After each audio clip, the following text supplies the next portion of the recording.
चंद्रपुरी राजस्थान के रेगिस्तान के किनारे बसा था एक छोटा सा गांव, चंद्रपुरी। ये गांव बाहर से शांत दिखता था, लेकिन यहाँ के बुजुर्ग कहते थे कि एक हवेली है जो रात होते ही जाग जाती है।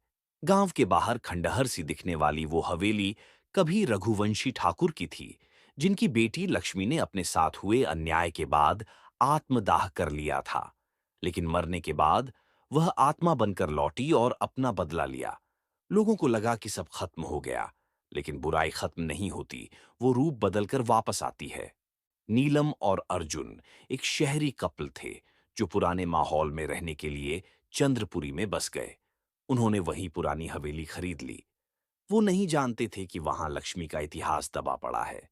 पहले कुछ दिन बहुत अच्छे बीते। हवेली को नया रंग रूप दिया गया, दीवारें चमकने लगीं, लेकिन एक कमरा ऐसा था जिसे वे खोल नहीं पाए। एक पुराना तहखाना। नीलम को वहां अजीब सी आवाजें आने लगीं, कोई चूड़ियों की खनखनाहट, पायल की झंकार और एक स्त्री की कराहती आवाज।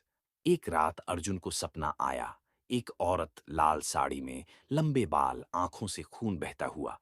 वो बोल रही थी, मेरे साथ जो हुआ वो फिर किसी के साथ नहीं होना चाहिए। अर्जुन की हालत खराब हो गई। नीलम ने उसे शांत कराया, लेकिन वो डरता रहा। नीलम ने गांव की दादी मां से बात की। उन्होंने बस एक ही नाम लिया, लक्ष्मी। हवेली में चीजें अजीब होने लगीं। शीशे टूटने लगे, तस्वीरें बदलने लगीं, और एक दिन नीलम के शरीर पर सिंदूर और चूड़ियां अपने आप आ गईं। अर्जुन ने जब देखा कि नीलम की चाल, बात और हाव भाव बदल गए हैं, उसे शक हुआ। अब नीलम नहीं, कोई और उसमें बस गया था। वो लक्ष्मी थी। लक्ष्मी अब नीलम के शरीर में आकर दोबारा इंसाफ मांग रही थी। लेकिन किससे? दादी माँ ने बताया कि जब लक्ष्मी मरी थी, तब गांव के कुछ पंडितों और एक तांत्रिक ने उसकी आत्मा को बांध दिया था। पर अब किसी ने गलती से वो बंधन तोड़ दिया है। असल में वो तांत्रिक का पोता ही था, जिसने हवेली के तहखाने को खोला, और लक्ष्मी आजाद हो गई।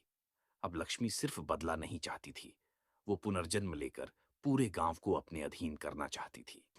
नीलम की आत्मा अभी जीवित थी, लेकिन लक्ष्मी धीरे धीरे उस पर हावी हो रही थी।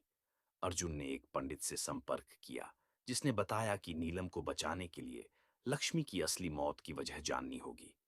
अर्जुन तह में गया और पाया कि लक्ष्मी को एक झूठे आरोप में फंसाकर जिंदा जला दिया गया था। असली दोषी कोई और था, गांव का सरपंच विक्रम सिंह, जिसने लक्ष्मी से जबरदस्ती करने की कोशिश की थी, और जब वो विरोध करने लगी तो उसे चुड़ैल कहकर मार दिया। लक्ष्मी की आत्मा तभी शांत हो सकती थी जब विक्रम को सजा मिले, लेकिन अब वो बूढ़ा हो चुका था। पर लक्ष्मी नहीं भूली थी। में एक रात विक्रम सिंह को बुलाया गया। नीलम, जिसमें लक्ष्मी थी, ने उसका सामना किया। तूने मेरी जिंदगी छीनी, अब मैं तेरा सब कुछ छीनूंगी। अर्जुन ने प्रार्थना की, नीलम को पुकारा। नीलम की आत्मा ने संघर्ष किया। विक्रम सिंह डर के मारे भागा, लेकिन हवेली से बाहर नहीं निकल पाया। वहां लक्ष्मी का साया था। विक्रम की चीखें हवेली की दीवारों में गूंजती रहीं, और फिर सब शांत हो गया। हवेली शांत थी। नीलम बेहोश पड़ी थी, लेकिन जिंदा थी। अर्जुन ने उसे गले लगाया। दादी माँ ने कहा, लक्ष्मी को इंसाफ मिल गया, अब वो मुक्त है। लेकिन जैसे ही वे जाने लगे, हवेली की दीवार पर एक नया निशान बन गया, एक स्त्री की हथेली का खून से बना निशान। क्या लक्ष्मी सच में चली गई?